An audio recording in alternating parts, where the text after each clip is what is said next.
amazing. They look like you should be able to find them in a lot of the bigger, more expensive department stores. I love this shrug. This shrug is by far my favorite accessory with this clothing line. This shrug allows me to wear it short and sexy or long and a little bit more flirty and flowy.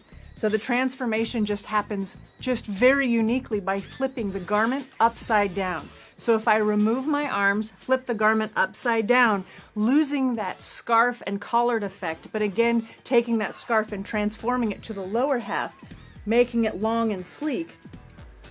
Super simple.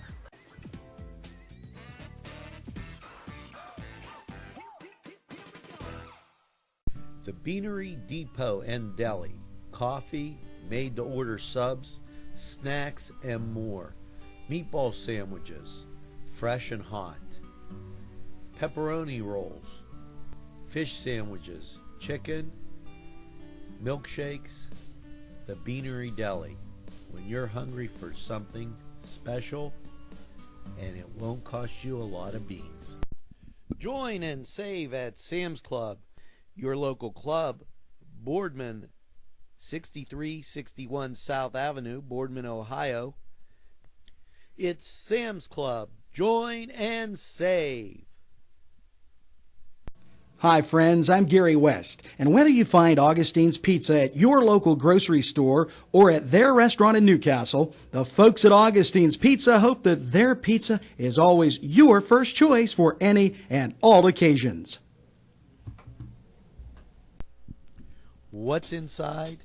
Come on in and take a look at the menu. There's many barbecued delights, ribs, chicken, and much more. Salads of every kind, sides that'll tempt your appetite.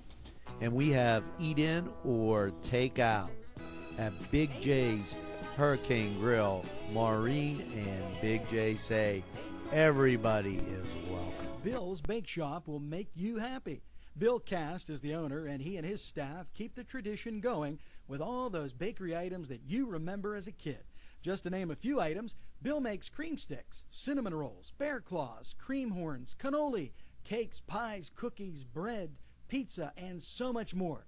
Bill's Bake Shop, located at 228 North Liberty Street in the Mahoningtown section of Newcastle, is open Tuesday through Saturday, 7 to 5, and Sunday, 7 to 2, closed on Monday.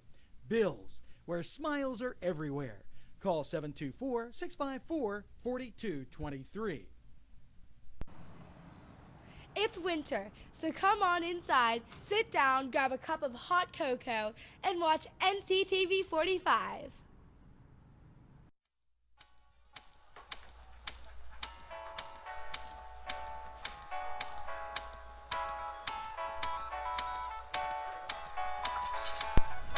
The Crane Room for your lunch and dinner rendezvous. You'll enjoy their pleasant atmosphere. The Crane Room takes pride in their wide variety menu. Appetizers, sandwiches, soups, salads, entrees, pasta, and the best burgers in town. Newcastle's best selection of domestic, import, and craft beers from around the world, and the Crane Room features a 35-tap draft system. Ask about their daily specials that will please you every time. The Crane Room is located at 3009 Wilmington Road in Neshannock Township. Call 724-656-1553.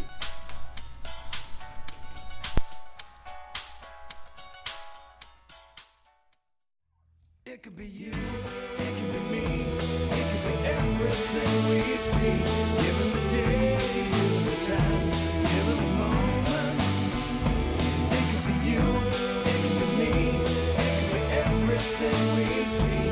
Given the day, given the time, given the moment. Some of it comes.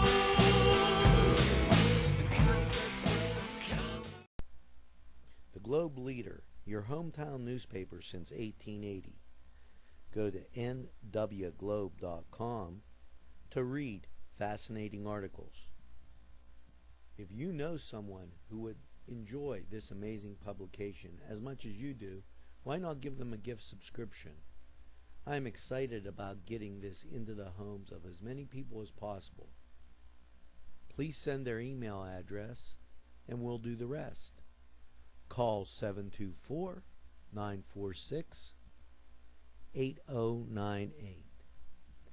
That's the Globe Leader, your hometown newspaper since 1880. All in a nutshell, 102 and 117 North Mercer Street in Newcastle. Visit Keith and Margot Jackson for that new look. The latest in women's and men's clothing. Treat yourself today. You'll be glad you did. Joshua Sun Rehabilitation Center. From the moment you arrive, you know that you're in the right place. Dr. John Wrightson listens first. He pays attention to detail and then makes the determination. Joshua Sun Rehabilitation. We make the pain go away. Tuscany Square Restaurant, 3470 Wilmington Road, where old world charm meets the modern conveniences of today. Spacious seating and amenities await. Fresh ingredients that make that just right pizza or entree. It's Tuscany Square for your next event. Stop and see us or give us a call at 724-654-0365. The Land of Oz, located next to Subway on Washington Street, features unique clothing for that special design, one of a kind. Also accessories of every sort. Team logo and school logo. Also jeans, tops. For that special look, it's the Land of Oz, located in downtown Newcastle next to Subway. Welcome to NCTV 45. This is Focus NC with host Matthew Gieger from the Washington Outsider. Today I'm joined with two guests, Sarah Liska and Christine Celia from the Primary Health Network. Thank you. Thank you. I was on Newcastle Medical. I was on the Newcastle. So today, would you like to start off telling us about the Primary Healthcare Network? You know what? I'll refer to Sarah. Sarah. Let her Okay. kind of start, Sure. Then I'll tell you. I'll focus on some of the Can stuff we do in you Newcastle. tell us your background a little too? What your position? I am the marketing director here for Primary Health Network, and I just started with the company about 2 months ago. I came from the foundation, which is a standalone foundation connected to the Primary Health Network. So I do know a little bit of background on each because we support the network. The Primary Health Network started in 1984 as one small community health center. We're all about preventative and comprehensive care. We've now grown into expanding into 13 counties and have over 45 sites. So it's pretty big and it's growing rapidly. And you started in Sharon? In Farrell. Oh, okay, Farrell. So it was pretty close, but so you started in Farrell, and then so you've expanded out. And you're expanding today still? Oh yes, definitely. We're actually we opened up 3 sites just this past the end of 2014 going into 2015. We opened up in Rochester, which is in Beaver County. We do have 2 other sites in Beaver County along with that. So Rochester, Pennsylvania, not New York. Yeah, not New York. That's right. We were having that conversation earlier. Sorry about that. We see. I hear Girard, Ohio, or Warren, Ohio. I have friends there, but I also have friends in Warren, Ohio, or Warren, Pennsylvania, and Girard, Pennsylvania. I am the same way. I thought the same thing. So we got to make sure we point that out. Yes, and we're opening up in Warren, PA. In March 2nd. A very poor, a very struggling economy that was once very prosperous, but. They've been underserved. Definitely, and we are going to bring quality care to them for sure. So you really seem to serve the really underserved needs of communities that might not even have facilities that that UPMC hasn't reached. I know in my native Crawford County, you guys took over the Titusville Hospital, and so that they could actually have care out there. It's Meadville or Crawford is a very sprawling community, larger than Lawrence. So without that, people would be driving 20, 30 miles just to get to the emergency room. Right. And maybe they would have. I mean, they might have to drive less to go to their primary health care, but they might not have it. So right, and you will find Primary Health Network because we're mandated to go into certain areas. We can't just set up shop anywhere. Okay. By the federal government, they let us know where we can go. Maybe that. Sure. What is your involvement in the government? You're a nonprofit, correct? We are a nonprofit. Okay. And we are managed by the United States Human and Health Department. Okay. So they control. We do have a higher reimbursement rate because of that. We're able to accept Medicare and Medicaid patients. Okay. Which is a large. Lawrence County is 3/4 an aging population, so that's very important. You also, do you also accept CHIP, the children's health? Okay. Yes. We do. We accept everything. all Public insurance. assistance, and of course you have walk-ins. Right. Yeah, we're able to accept everything. We're here for the public. Okay. We also are able to apply for grants. Okay. And a lot of people are really shocked about the number of grants that we receive because when you think of it, what would you say our percentage of grants would be? I'm going to throw this back on you. Okay. I have no idea. Maybe I would think most hospitals wouldn't do that kind of thing, so maybe 10%. Well, we're not a hospital system. Okay, a lot of people think that we are hospitals. We will refer to hospitals, but we are definitely in no means a hospital. So are you more of a you manage smaller facilities? Mm-hmm. Yeah, I'd like to explain it as a bunch of doctors' offices managed by one corporation. And if you live in a sprawling community like Newcastle is out to, you go out to Mercer, you go out to Crawford, there's a lot of physicians that are kind of out there on their own struggling to try and keep in the area, and they're being attracted back to where they can make much more significant money. And so this is kind of, we see in the overall healthcare market, which makes up, I think, like 17% of the economy. We've seen a lot of changes, not only from the Affordable Care Act, Obamacare, as most people know it, but we've also seen just the changing demographics. A lot of people have been losing their insurance. The insurance has been cut out, and that's been going on for decades. Right. So the general sense is you see UPMC constantly expanding. They just bought up Jameson, and they expanded quite significantly in Crawford, in Meadville area. But that seems to be the general trend. To survive, you have to get bigger. And so this is maybe a way you can get bigger, but you don't have the same corporate structure. Right. So we're governed by a board of directors. Okay. Our organization is. Okay. And but now these facilities, do they work somewhat independent of each other, or? No, I mean, we all follow the same guidelines in each of the facilities, and they're managed. I guess the structure, I guess you can explain that more, because Christine is actually in the structure. Right, so, right here in Newcastle. When you say independently, I'm responsible for the site in Newcastle, but like Sarah said, I mean, we do have very strict guidelines. The Joint Commission kind of mandates a lot of things that we have to follow. Things like patient-centered medical home, which is one of the big things that we're doing and involved with right now. So again, the care being really centered on the patient, so that when they walk in, we're making sure that they're being cared for in terms of their insurance. And then they're seen by the physician, and then we have care coordination. And so if they need to follow up with a lab, an x-ray, a referral to an OBGYN that we also have in network, we're able to do all of that. And then we track to see if they're actually following up with their care. And so where's the site located? In Newcastle? In Newcastle, we're actually here on Mill Street as well, so 1112 South Mill Street. It's a pretty accessible place, say, if you need to walk.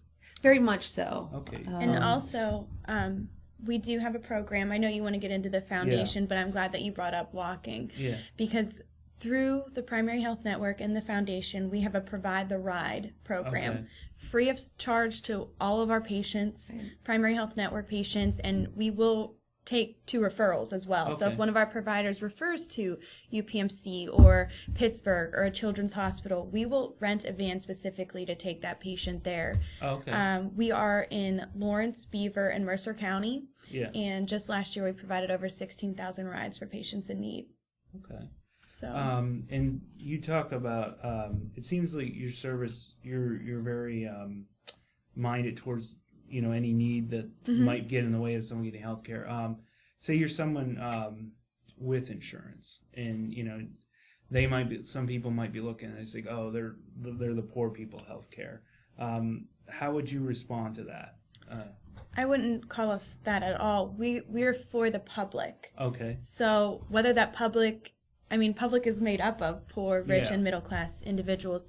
We're here. We're the safety net to healthcare. We're all about preventative care. So it seems that you're not just serving the poorer areas. You're here to wherever there might be a doctor, because there's a lot of Jameson is on the a little ways away from here, and so if you're working downtown, you have kids. Maybe you're a doctor, maybe you're a lawyer. Maybe your kids go downtown in school. You can't get out of work. There's a lot of workers who work 80 hours a week on some weeks, and the schedules change. Two-parent homes working, maybe you can't get them to the places you go to, or get out of work or whatnot. So this is really making it more convenient for people to be able to just go, instead of having to find out one facility on the other side of town. Sure.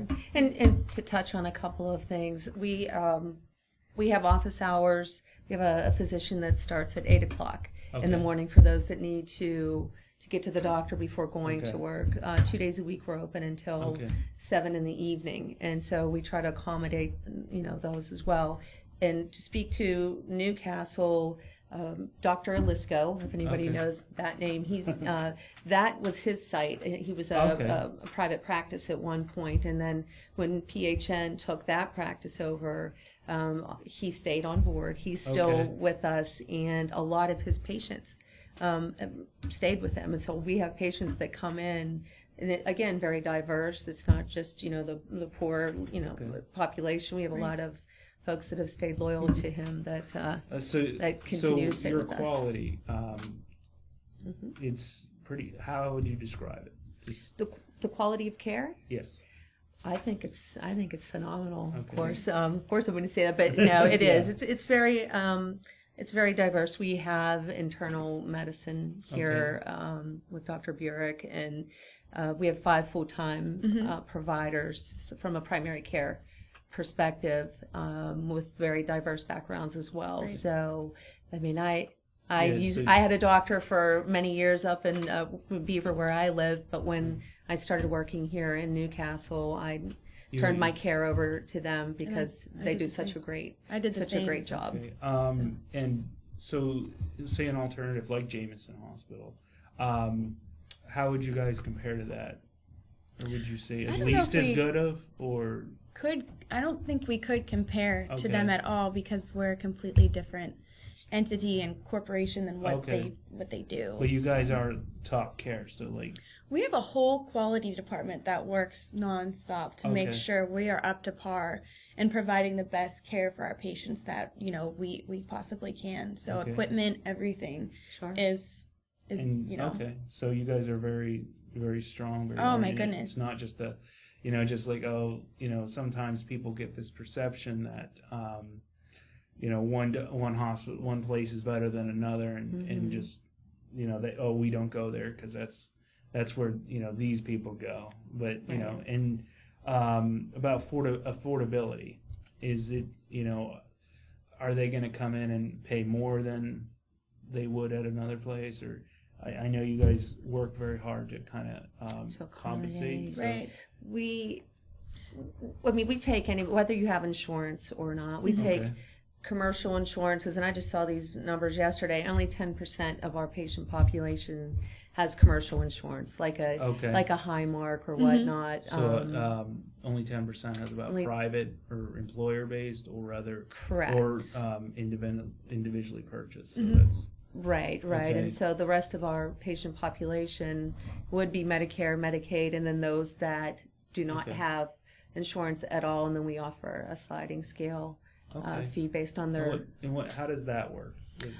With the sliding scale, it's based on household income, the Okay. gross income. And then there are different, jump in, Sarah, if I'm saying this Sure. wrong, there are different tiers that people will qualify Okay. based on that income, And household family, income. yeah, and family size as And well. like you said, you get a lot of grants. And Actually, we only get 10% of our budget is based oh, on so grants. did I say So- 10%? No, But- No, but you didn't a answer. lot of You- people think. Oh, I didn't? Oh, sorry. See, he got out of that one. I thought I said some number. No, but you're okay. No, I you're have to do fine. the political thing. I couldn't have guessed it either. So. Yeah, but it's just funny because a lot of people think being nonprofit that you know, primarily your budget is made up of grants. Yeah. And ours is definitely not. And I'm sure that's Yeah. universally across the board with nonprofits. Yeah, But so you're it's something. so you're not just a government program. You're also, you know, just kind of an independent. You're serving a lot of the obviously Lawrence County has an older population, so Sure. Medicaid and Medicare, or Medicare primarily, and of course there are a large percentage of people who have retired that do live in poverty, who are on Medicare, that need Medicaid as well, and so but that's kind of so you're working very much towards the population in this area, Right. and so that's so it's not just funded by you know, public assistance. A lot of people sometimes have this very negative view of hospitals and doctors, that, you know, they're only the, you know, they can't make as much money, so they you mentioned you get higher reimbursement rates. So this is about location. Right. This is about providing a location that cannot get the health services that they need. And why we receive such a higher reimbursement rate is because you have the uninsured, the insured, and the underinsured. Okay. So we never turn away anyone, regardless of the ability to pay. So if someone would come in and say, I don't have the money for this care, we don't say you can't come and see us. We will take them back as many times. So that reimbursement rate covers as many, you know, individuals that we see that have no ability to pay for the services. So this is, you mentioned this is different than a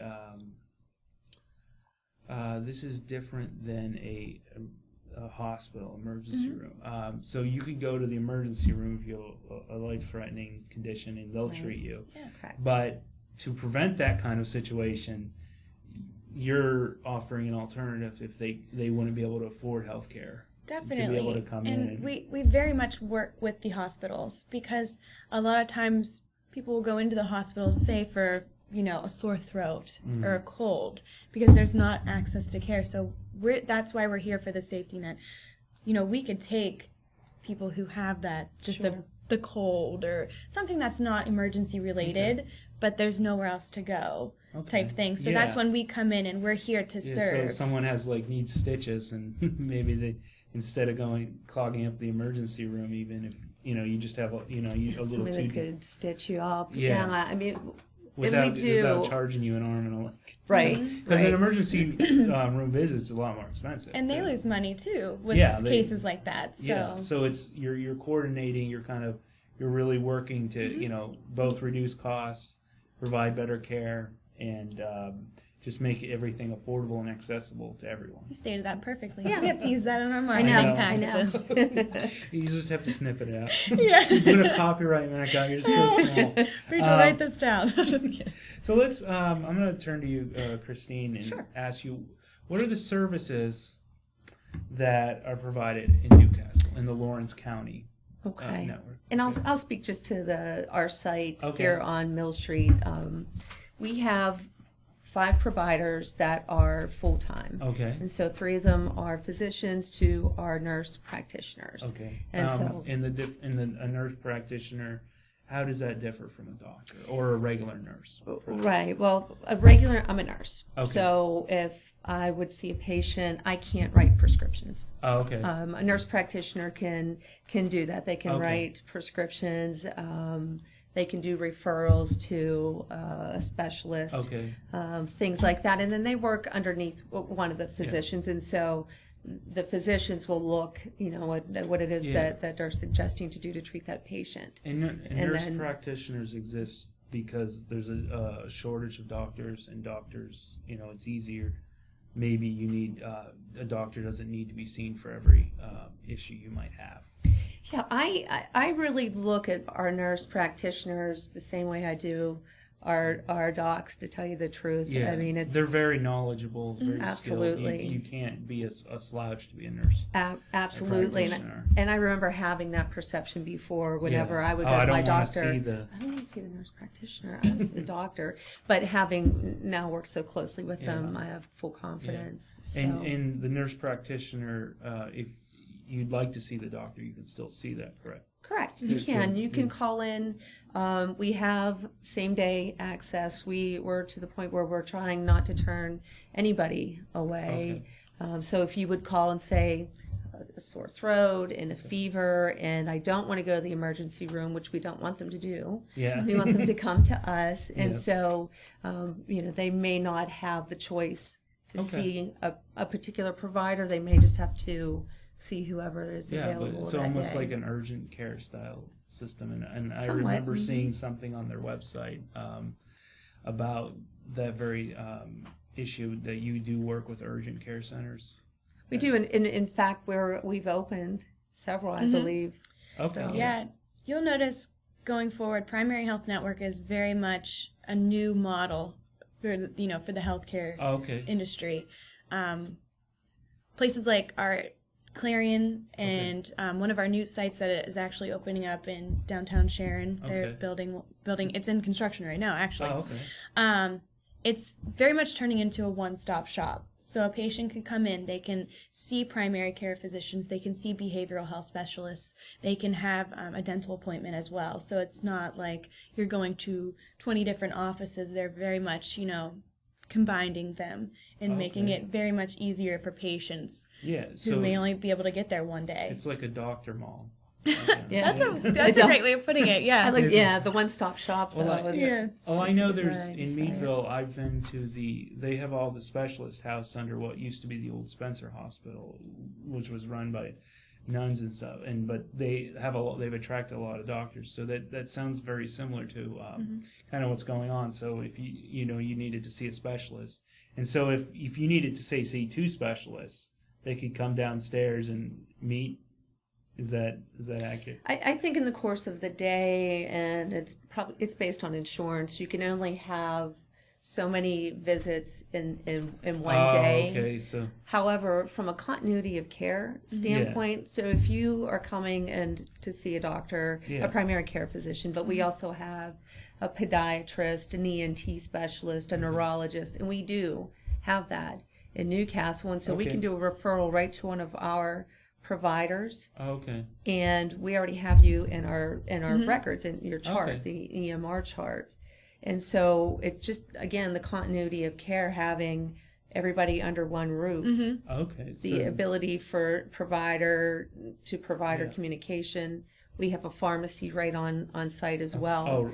And so whenever there's a question about medication or whatnot, we're able to communicate back and forth with pharmacy as well. I've had those issues, and they can take a little bit to get taken care of. They can. So we have that luxury too. So you can just walk in, and if they need it, sometimes you get the appointment, and if I know my doctor's office when I was growing up was in Cambridge, which is like 10 miles away from the nearest pharmacy, I guess there was a pharmacy in town, but sometimes you're limited on what you're allowed to with your insurance, and so we'd have to drive to Meadville, another 10 miles, or wait to get the insurance. So that's actually a very good advantage to have. It's wonderful. Our patients love it. Yeah, it is, especially when you think about the struggles we have with transportation with some of these folks. And so at the end of their visit, we can walk their prescription right over to the pharmacy and have that filled before they leave. Yeah, so they're getting the medicine. Exactly.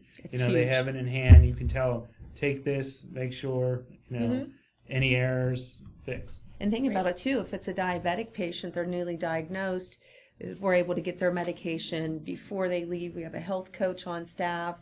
The health coach can go in and sit with them and explain, the disease process, explain to them how to use the medication, do injections and things like that. Speaking of which, you're also partner with Hometown Pharmacy, and Newcastle Pharmacy?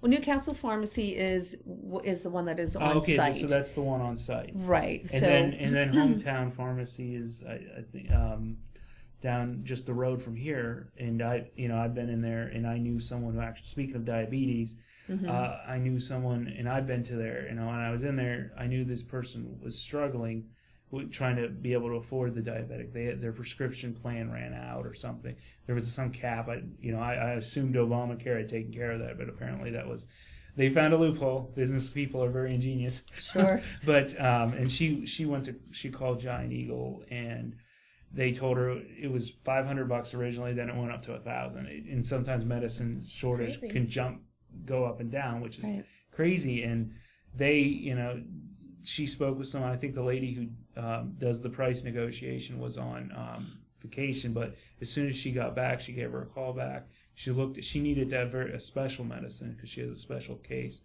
but she ended up getting it for like $300 for a month's supply, and then eventually they helped connect her to someone who could help get her kind of the company itself actually was able to provide it for free. I think they get a tax break or something. The pharmaceutical company was able to work with her? Yeah, directly? was able to actually they have get a her lot of those for programs. yeah, and so until her insurance came back, so there was a yearly cap or something. So she It's was like you fall into, I think they call it the donut hole. Yeah. That's like one that. of the politicians love to call it that. I- They have little names for everything. Right. Compared to like a really tasty treat. Yes, It's I know. like Well, the one will get not a you in good the thing. hospital, and the one gets you not coverage. Right. Not Yeah. What's We have a 340B program also Okay. with our pharmacies. what is a 340? What's the 340? It's a program that we have where we're able to purchase our medications at a discounted rate Okay. and sell them at that discounted rate for our patients. Okay, so would you see no profit for that, or just like? I'm not quite. I don't know if I could. Okay, you don't I'm know. not quite sure about that. Okay. I know about the program. I'm sure But- that there's some profit involved, but to support the To support the charity program, care yeah. you guys do because you do.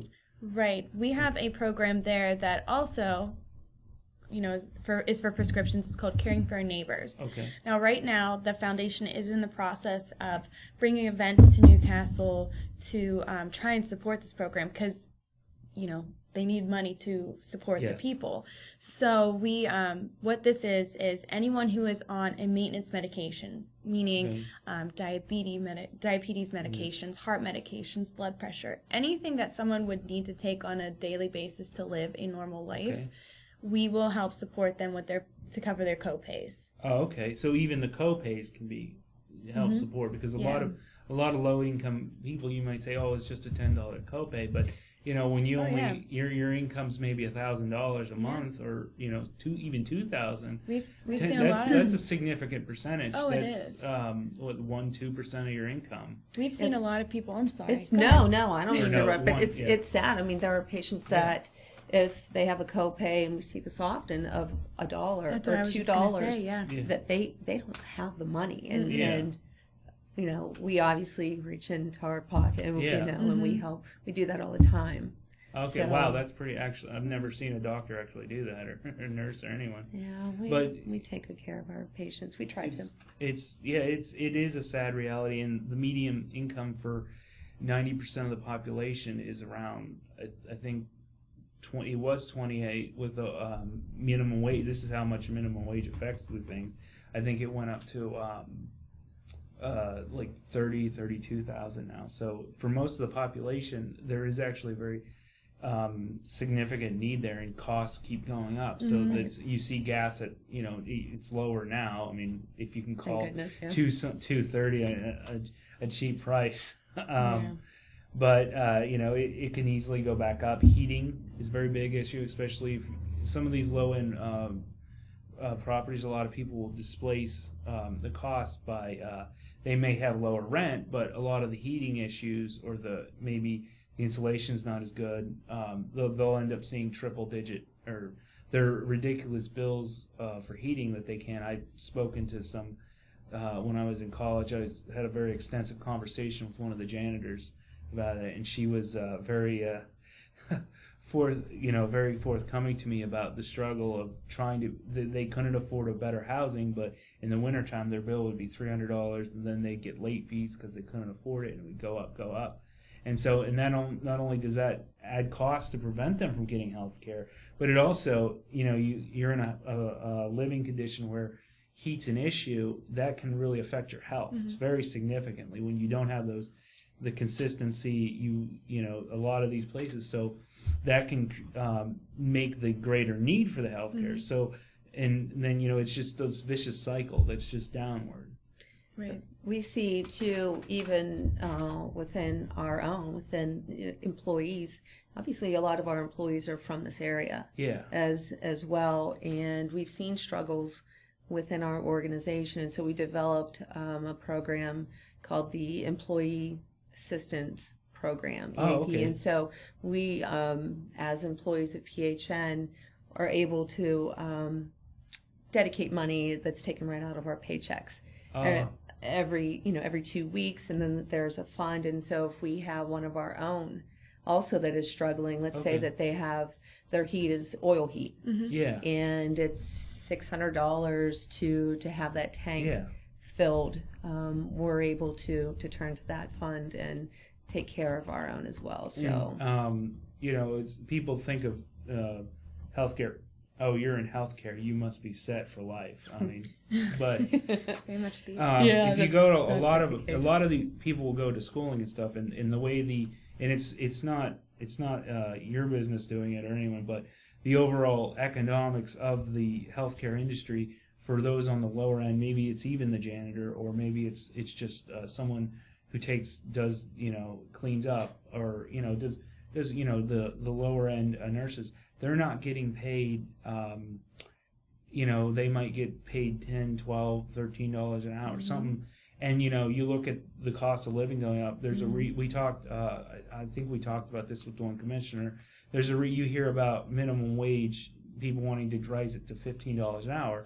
And that's because back when minimum wage started, the idea was that that's the lowest living wage. Well, today that's actually $15 an hour, and for a lot of people with master's degrees, that might be your starting wage.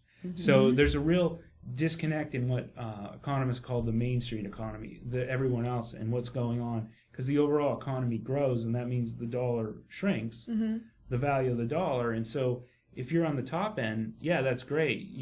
You're constantly earning more money, and they benefit hugely, but the lower ends, we talked about economic disparity, and that's what that means, is that it's not, the wages aren't keeping up. And so yes, even people in the medical field, which struggle, people who've gone to extra schooling, they struggle. I know a lot of there's a lot of you go to schooling, and a lot of people are struggling, even if they're educated, even if there's people who work, they're married, or they're living with someone, they have 2 incomes, maybe they have 3 incomes, maybe they have to work 3 jobs, which again creates another problem, which is when people need 3 jobs to survive, that means one person, there's less jobs for everyone else, and we've already had trouble creating. And so we've kind of, so to hear that kind of internal responsibility, it's very refreshing. I think sometimes when you have an organization, there's a lot of dishonesty in terms of sometimes in businesses. Business owners, they might not be able to afford pay their employees more. Maybe they can, maybe they don't want to. But it's very easy for you to avoid that reality that, my workers are struggling too. My workers have needs, and I don't know if I can meet them financially, but at least there's an avoidance to recognizing that unfortunate truth of the economy is there's a broader economic reason for it, and employers and employees struggle. And so when you talk about that program, I just wanted to say, that's a very, very internally responsible business structure, and that kind of gets at the hint of what the kind of the character value of your company. Sure, it very much is. And so if they're willing, they're taking care of their own employees, they're talking about their missions to go into areas that are underserved, that really tells you a lot. Sure. It does. I came from a for-profit to a nonprofit, and I would never go back. One thing that attracted me, I started at the foundation, so obviously the mission of both organizations attracted me. And not only that, it was that, companies have missions, right? Yes. But do they follow their missions? Yeah. this is one company that I could sit here and testify that we so live by what our mission is, and that is to serve our patients. And we do take care of our own. It's a very much family-oriented, if you can even say that, with over 500 employees, but it's very much a family-oriented organization. And that's not to knock for-profit companies, because not at all. Obviously, no. the idea is I think what we're this is kind of getting at is that you need to make profit to stay alive, to stay in existence. Businesses do this, but when you totally blindside yourself to the human needs, the economy exists to distribute economic resources to people. So I think the bigger problem is in our country is there's been a loss of vision towards, the economy ultimately exists to serve people. And so in a lot of for-profit companies, some are struggling, some are just purely focused on the profit getting, that they no longer think about the people. That's a great and way so of putting it. And you would rather, I think what you're saying is you would rather work in the environment where that's not the case, and you found a very good company where you can do that. Exactly. So and so while we're on the subject of the foundation, why don't you tell us about the foundation a little bit? The foundation was established in 2005 as an expansion of the Primary Health Network. It very much breaks down all of the barriers individuals face in healthcare and receiving quality healthcare. So as I mentioned before, transportation is a total barrier, not just in Lawrence County, but everywhere. We're in 3 counties right now for that, and hopefully expanding soon to Clarion County. So a great program, and we also do have scholarships. So every service area that Primary Health Network is in, individuals going into the healthcare field, so whether that would be someone, a senior just graduating, all the way up to somebody going into their doctorate program, they're able to apply for this assistance. We give away around $30,000 a year in scholarships, and that's not only with healthcare, but it's allied healthcare, because a lot of people associate healthcare with, doctors, nurses, front, medical staff, back medical staff, but there's a whole corporation behind what a medical office is. So you have the marketing, you have the administration, you have finance. So we support people going into those specific realms as well. Okay. You mentioned allied healthcare. What exactly is that? I considered allied healthcare as someone who is going into health promotions or things like that. Oh, so it's not an actual business, or is it? Well, it's kind of a term, the industry term. Yeah, I guess so. Because when you're going into college and you can focus your degree, say, around administration with an emphasis in health, so you do have that background, so you're knowledgeable on the health industry. Okay. So there's different. So even if you're a bachelor, you're not just for associate degrees or trade schools. Oh, we'll accept those as well. Okay. So I mentioned the allied healthcare as a term because there's actually a company called United Allied Healthcare. Oh, really? So there might be, I think they're a hiring firm of sorts, and they do various things. But so I just wanted to make sure we clarify that. Oh, yes. I mean, sometimes we can get things a little confused. And so you guys are always pushing. You're always trying to figure out better ways to serve people. If there's a need, you want to fill the need. As my nephew's one of his favorite movies when he was younger, robots. He used to say they're kind of their thing. But one of the programs that I remember in high school, like I said, I went to Maplewood up in the middle of nowhere out in Guys Mills between Titusville and Meadville, 20 miles to Meadville. Never heard of that. Yeah, it's literally right next to a horse farm. I mean, oh, wow. Yeah, so it's out in the middle of nowhere. And so obviously when you needed to go to, say, the dentist, which you do have a dental care center in your facility down in Newcastle. We do not at the location on South Mill, but it's in Neshannock. Oh, okay. So if people need to go there, you can, and of course you have the transportation taken care of. So you don't have to. If you don't want to walk. I mean, not that walking isn't healthy, and if you can do that, sometimes non 30 below or Yeah. icy Yeah. conditions or in the rain or if Yeah. you have other health Right. problems. They Yeah, also but- have complementary medicine as well. Okay, So so nutrition. so you don't have to go. So if you you have your tooth taken care of, you need some painkillers or something. They can. Well, yeah, they can do that too. But I think what Not Sarah, that okay. I think what Sarah was referring to, and it goes back to the services that we provide here in town. Okay. It's called complementary medicine, and Okay. so we have a chiropractor on staff. We Oh, have okay. acupuncture, massage, Reiki. What is Reiki? Reiki is that's a tough one to to describe. I was looking at that and I'm like, what is that? I've heard of these other things. So But... you'll have to come down and try it out. Experience It's Debbie, the girl that is the Reiki master there, when you Okay. go in and you lay down, it's very peaceful.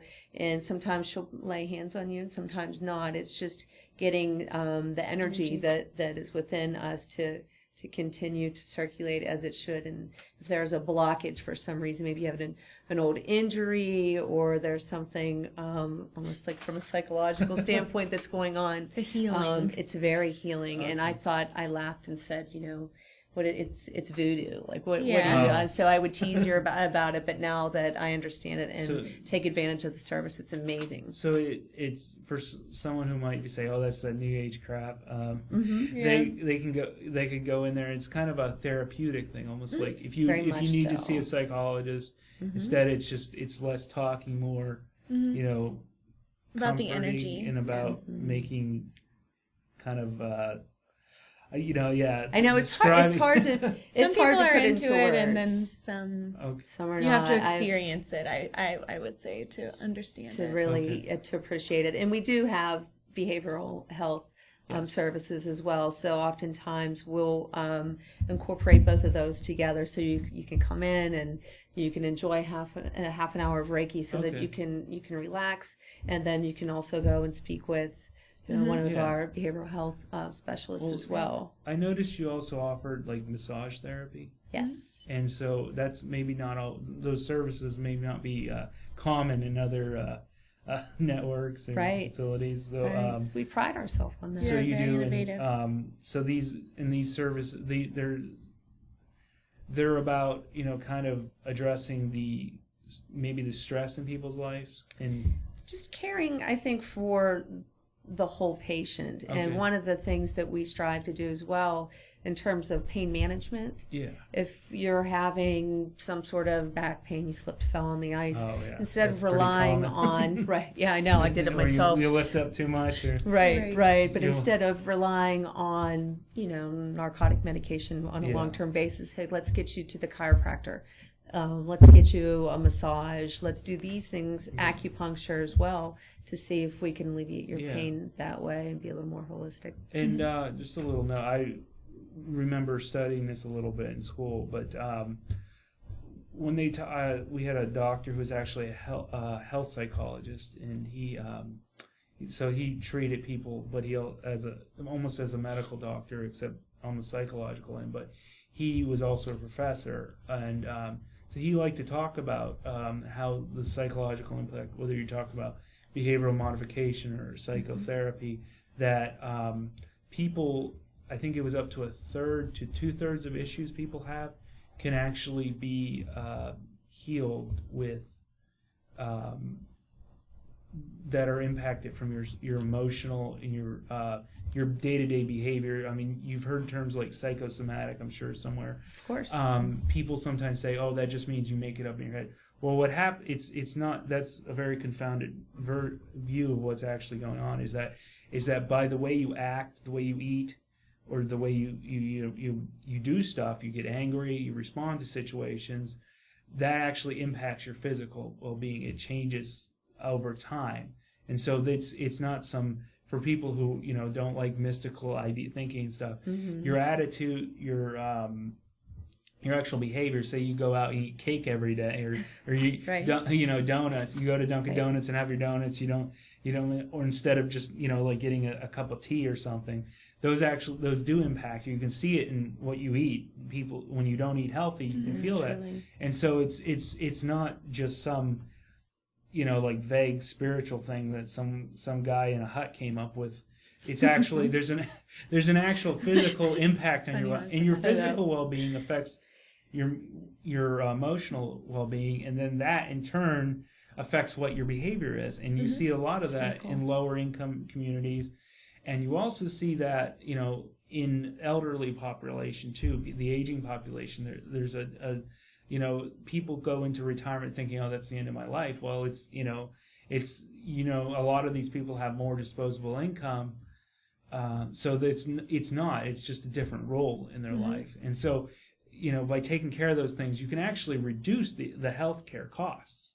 The actual medicine you need less. I think it's funny. One behavior I learned about in China is they for some reason believe that when you ingest medicine, you eat it, it has less of an effect than if you get an IV. So their hospital system, which is super subsidized, they actually get IVs because their behavior, their culture is that IVs. And so their medical costs, obviously with 1 million plus people, they do have an aging population, so it'll come down, and India will surpass them as the largest country. But they actually get these IVs, and that's huge costs, which then affects American prices because I have an idea on that.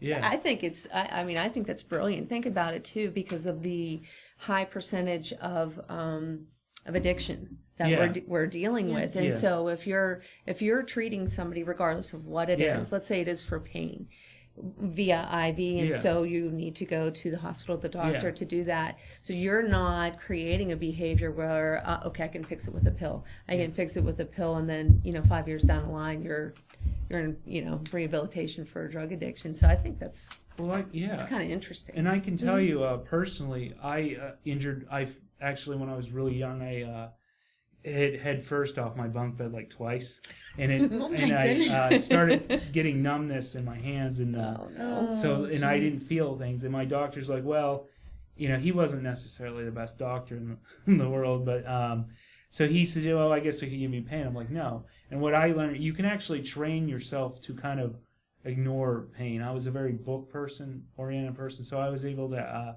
kind of distract myself. And you start off, and pain therapists can actually help you do this. I did it on my own, as when I was in 4th grade. But there's people who can actually guide you through this. And you can start off by when you feel pain, if you touch an area of your skin, it'll divert the focus of your attention to that area, and you'll feel that. So you want to not touch an area. Yeah. So it's actually, you can actually avoid these narcotics, which continually you need more and more and more and more to sustain.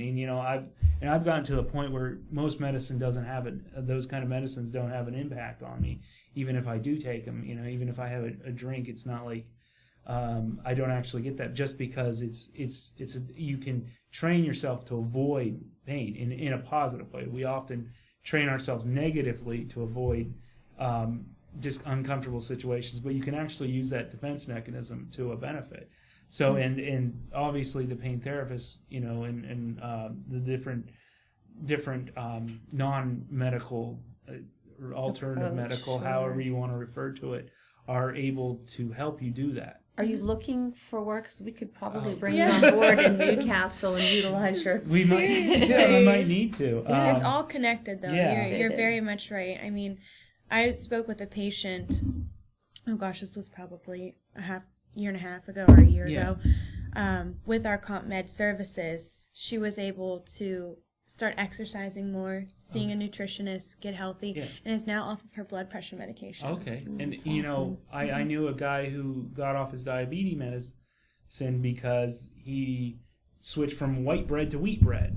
And I know a bunch of little things. My brother teaches guitar, and he has a couple students, and one of his students is he's severely crippled. He was born with a defect. They're just compounding, but mobility in his fingers was a big issue, and he started training him on regular guitar so he'd have this hobby. He was having troubles. They went to bass guitar, which has thicker strings, more spacing. Eventually he went back to guitar, and now he has this wonderful mobility. So even playing guitar can be a therapy. And it actually, he has skin issues, so it actually helps distract him from that. So when he's playing, he's not feeling that. If you ever get, you get involved in something, you read a book, suddenly physical things. If you're a really good reader, and I'm a writer, but you get these physical things you do. Actually, your physical well-being, you kind of lose yourself in it. And so there's actually a lot of truth to these kind of these different theories, and they are Newcastle, I think, has the whole region. And again, we talk about this conversation as a regional conversation because you can't revitalize Lawrence County without Newcastle, and Newcastle can't be revitalized without thinking about what's going on in Meadville and Erie and Pittsburgh. It's all, there's this network, and healthcare obviously is very networked, and you guys have a very growing footprint throughout the region. So you could probably visit if you like your network. You can go throughout the area, but so we're very much aware that all these things connect. And so one of those things I was looking at Farrell, and I was on their website for a little bit there looking around. It's very useful. They actually divide it up into county, or if you need medical service, and they actually have applications on there. You do a lot with digital records, right? We do. The electrical, the electrical medical record, EMR. Which helps save a lot of money. Now, for people who are afraid, and I know you guys aren't IT people, but I'm imagining security is very important, privacy. And I know there's a lot of people who hear, electronic. You see, I know people, they talk about banking. I never do electronic banking, and then they're there. I just use my ATM. I'm like, you do know your ATM is used electronically when you pass it through, that it's online. All your data is online just because you're not there. Right. So and everyone's headed towards that. So for a lot of, and for just reasons, but patient, I'm sure you guys have very rigorous security measures. We do. We have a whole IT department actually that is based on security. Yeah. So it's not just about entering in. You have very major security. We also have a patient portal too, which is something I think 2 years ago started at Primary Health Network, where patients is like an interactive service. They can email providers, they can pay bills online, things of that nature, refill prescriptions. So they can actually lab results. Even lab results. And if you don't have a computer, you can still call someone up, of course, or come into the office. Yes, definitely. So I know a lot of people. There's again an aging population, and I know aging people who are very computer literate. My grandfather used to build his own computers, and I know people who have never touched a computer who are younger than me. My dad's never touched a computer. I think he has, but it was like, and he screwed it up. I'm like, no, he was worried about me screwing it up. I'm like, Dad, I know how to use a computer. My brother has a computer science degree. He's like, you sure you know what you're doing? I'm like, he has a computer science degree. Yeah, he does. I think he can figure it out. I have a physics degree. I'm like, I think I can figure this out. Oh my goodness. I'm part of I'm part of this generation. Come on. But so for those, there are options. So and and I think all records are, whether you want it or not, are being digitized. I mean, I think that's really, there's been a push for it, and there's really a necessity because, again, if something happens to your doctor's office, and this has happened. Yeah, people lose their records, and I've had to have my records transferred before, and doing it physically, so many phone calls, much paperwork, so much faxing. Sure.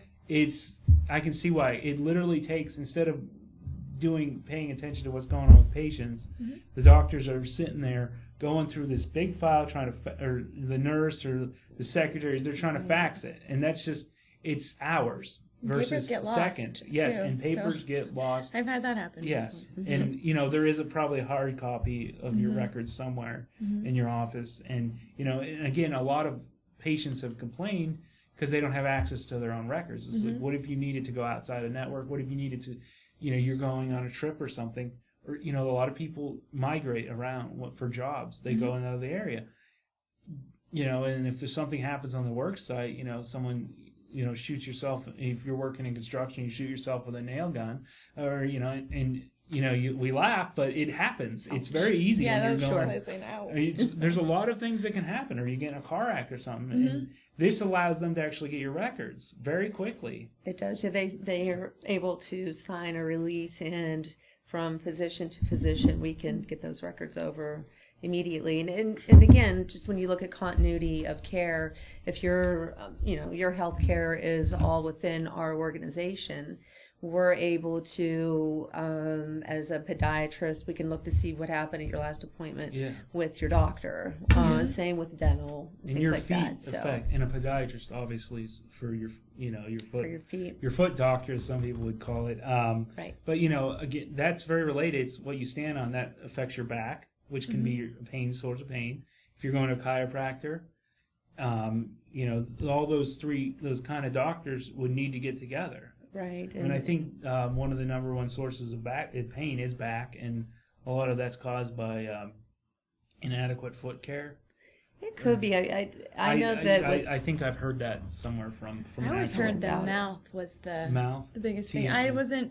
I just learned this a while ago. Like bad teeth are related to so many other and which is problems, infections. Yeah. And I can tell you a lot Cardiac, of actually. Yeah, that's what. In healthcare, it's funny is that dental. Well, we were talking about that. Dental is actually a very big struggle for lower income patients because a lot of times it's not. It's considered I think it's basically an optional medical care, which is kind of ridiculous because it does. You can actually have a heart attack from bad teeth. You can get an abscess. You can die from having bad teeth. True. And people do drink too much sugar, and that's again a behavioral aspect that can affect your health. But the dental care, so that's very good that I think people have started realizing, if you're going to have good general health, you're going to also need to have dental care. Mm-hmm. And it all ties together. It and does. I can mention one thing because I think it's pretty important. The big focus, not only from the healthcare from our standpoint, but also from insurance companies, is diabetes. Yes. And so we have a rather large project that's going on right now that we're piloting here in Newcastle because we're one of the bigger sites. Okay. That's going to be rolled out to the entire network. And so because there are so many other things that go on if you're a diabetic patient, with hypertension and things like so.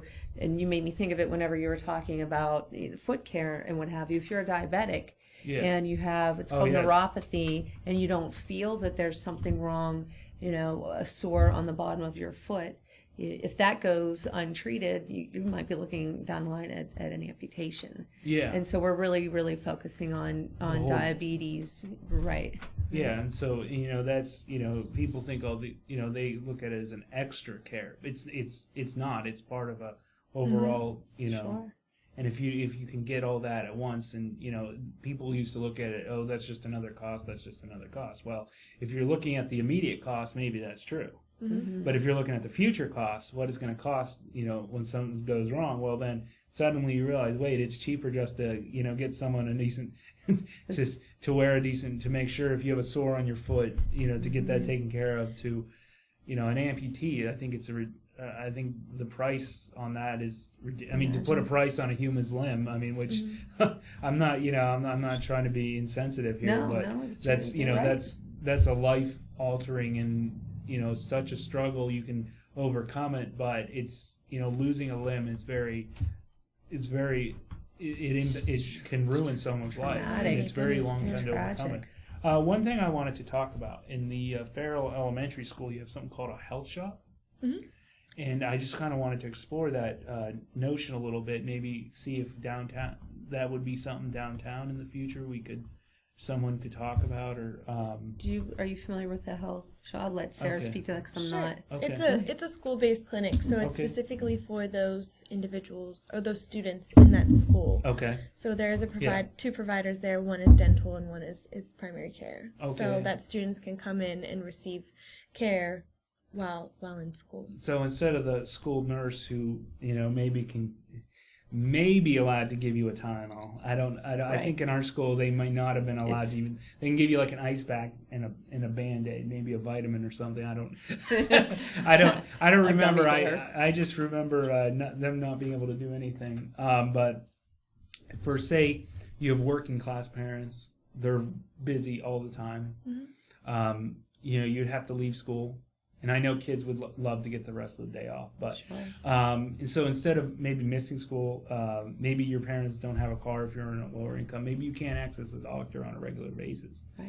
Having an actual health facility in the school, you could go to your appointment without the parents having an issue. And so maybe, and you see downtown, I believe the school is somewhere that way, but it's a little ways away from an actual doctor's office. And so maybe the kids can walk down, maybe they can't, maybe their parents have to pick them up. But, having that in school, that would be safer. And if there's an emergency situation, that would be very, someone gets sick, that would be, very handy. So maybe that I would love to see maybe that being explored in this area. It's seems like a very innovative concept, especially if it's being managed by an outside group such as yours, where quality assurance. Because I think they did try this around the Great Depression, and there was a lot of sanitation issues. Maybe I believe that he had vaccine clinics, and I think they were actually testing psychotropic drugs on them. On some of the kids, or they ended up creating a polio outbreak. Well, we can assure you we're not doing that. Well, and that's I think that's why we shied away from them. Yeah. But having an outside organization where quality assurance, you're operating at like a mini clinic, really, for the kids. Yep. And that's and you see kids getting sick all the time. Well, that can help. Maybe stop that. And, if the parents need to, if instead of the parent picking up the kid and taking to the doctor, they can just show up at the school and say, okay, let's have this appointment. Obviously parents don't like to just send their kids to the doctors without them, but, there's that. So that's a very innovative strategy. And now I saw some, IT stuff. We see on the national news about video conferencing. Do you do anything like that? I think they're in the process of developing something like that. I believe some equipment has been purchased because we are so widespread that we would be able to communicate with one another via that, but I haven't heard anything more past that. So you're working on to where if a specialist can video conference. We do have telederm, which is like dermatology, but it's taking a picture of what that problem is and sending it off. And then by that, a dermatologist is able to refer, what it could be, things like that. So that's available. That's just in our feral area, though, right now. So you are working on some, very innovative cons. Yeah, one thing, if you think of Primary Health Network, that's one of the words that you should relate it to is innovation, because we're always expanding and looking for new ways to service our patients. So I'm sure that is on the rise. I haven't heard anything specifically in my department about that type of expansion, but I know that they're probably thinking of that. That's and say you're a homebound patient, and do you guys offer any services that would help? Not that I'm aware of. Not that I wouldn't have physicians that would probably be more than happy to go tell the goodness of their heart, but I'm not aware of anything that's in place. But so we've learned that you're always constant. Maybe maybe in a few years you'll have that. And there's obviously you're not the only choice out there, but but this is one area.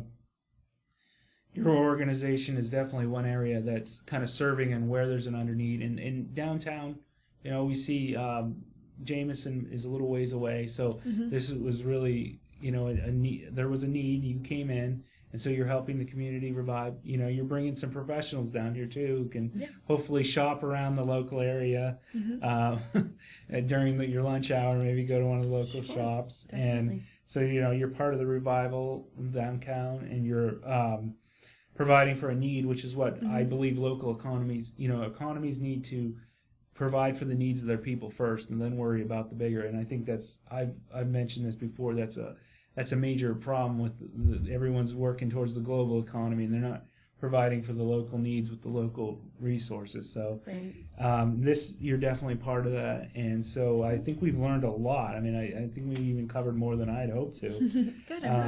Hopefully we can have you on here again when we have some updates. Please, if we a broader conversation, even maybe some of the Jameson people would like to come down, and we can have a brainstorm and see what care isn't being taken care of, what can be done differently. I would love that. Yeah, great. I mean, I would, and that's what we're doing. Well, this has been Focus NC with host Matthew Gieger from the Washington Outsider. I was joined here by Primary Healthcare Network. Yeah, I got it this time. With Sarah Liskey and Liskey. You almost got it. Okay, almost got it. You were close. Yeah, And so Christine close. Silly. That's me. Okay, so Yeah. thank you. Thank you so Thank much. you. It's Little Johnny's Pizza 2 in downtown Newcastle with a great variety menu that you will tell everybody about. Chris Quiera, the owner, is here with more information. Stop down and see us at Little Johnny's 2. We're located at 130 East Washington Street, or give us a call at 724-657-2210. Let's talk with Norm. We're with Norm Lutton. Norm, you're the owner of Crazy Car Restoration. Why don't you tell us a little bit about that? Well, it's a new company we're opening up. Originally, we was Lutton Auto Repair, and we're adding on a little bit. And we're trying to bring out some custom cars for people somewhere in between the $5,000 and $20,000 range, what people can actually afford today. Anymore, you know, all these cars are so expensive. We're just trying to make ends meet for other people. That sounds great now. But I've been fixing cars for over 35 years. That's great. So when you have a repair, big or small, call Norm. We have a great relationship with Main Street Clothiers and Custom Tailors in downtown Newcastle at 210 East Washington Street. And whenever you watch Focus NC, my wardrobe is furnished by Main Street Clothiers and Custom Tailors. Whether it's time to fix the furnace, throw the salt, shovel the drive, it's Paul D. Weller Hardware. We have what you need. Whether it's time to get warm, make the macaroni, make the ravioli, make the pizzelles, throw another log on the fire. It's Paul D. Weller Hardware. Hey, let's go sled ride. It's Butts Flowers when you want a wide variety of flowers for any occasion. They also have a selection of fine gifts and more. Butts Flowers is conveniently located in downtown Newcastle at 120 East Washington Street.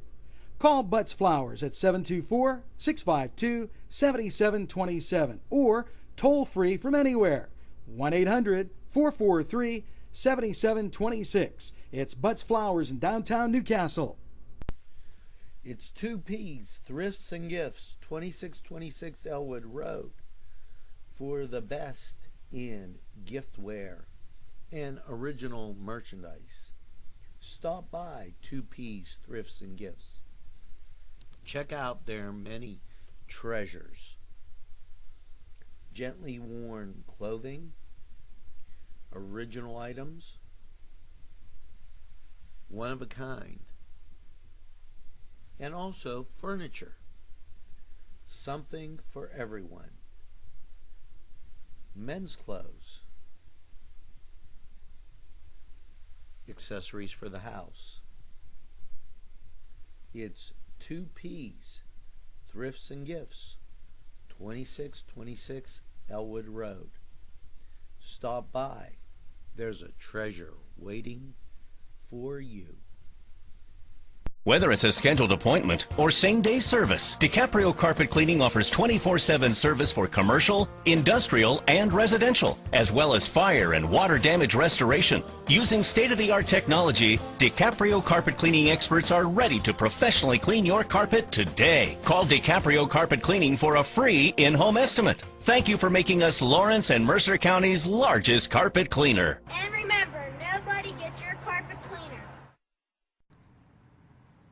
It's winter, so come on inside, grab a cup of hot cocoa, and sit down and watch NCTV 45.